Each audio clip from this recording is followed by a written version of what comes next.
At dito naman tayo sa ating mga ibang parts. Ang gamit natin dyan ay ang pang Raider FI, naka-stock ECU lang. Next naman natin pagkatapos ng harness ay ang kanyang throttle body. Bali stock lang din to guys.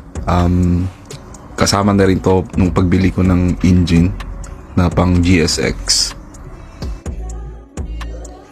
Next na natin yung kanyang gas tank. Pinutol ko na rin pala dyan yung bandang likuran para magkasa yung mga cover at mga fender niya. Ang rim pala natin dyan guys, ginagawa ko pa lang. Bali, hiniram ko muna yung isa sa wave. Then connect na natin yung kanyang mga sensor.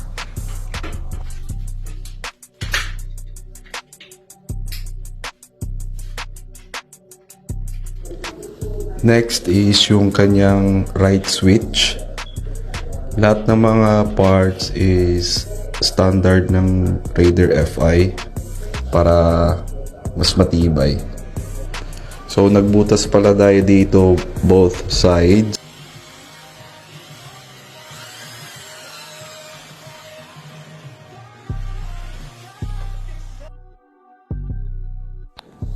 Next yung kanyang left switch.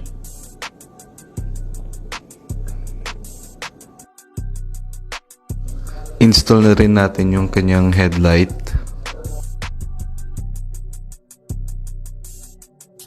After natin makonect, bali i-bolt na natin. Last year nga pala, bali 2 beses tayo umuwi ng Pilipinas para kumpleto yung ating parts.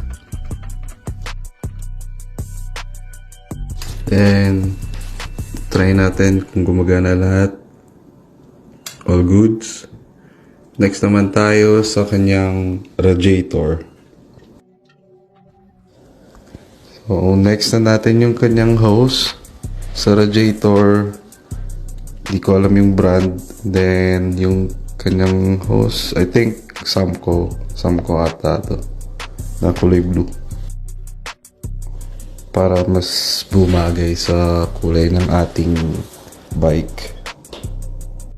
Then sa kabilang side naman tayo, gamit pala natin na ignition dyan guys is Phyto. Nilagay na rin natin dito yung kanyang coolant reservoir.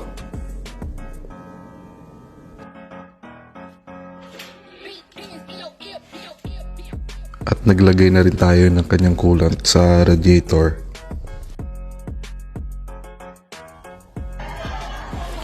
At tinakpan na natin ang cover. Medyo hirap at skip, pero nakapasok yun. Then ang kanyang side cover naman, ang underneath rear fender. And sinunod na natin yung kanyang fender, rear fender.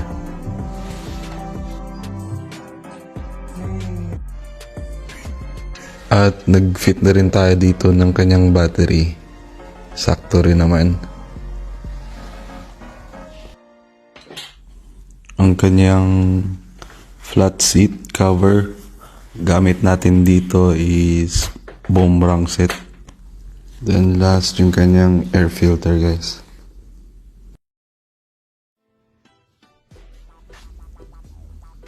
So comfort check muna tayo.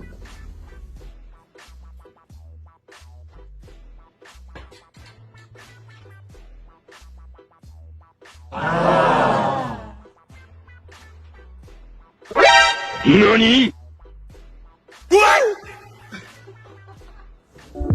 So sa pipe natin, LK, shifter, JRP, tanduay para sa tagumpay.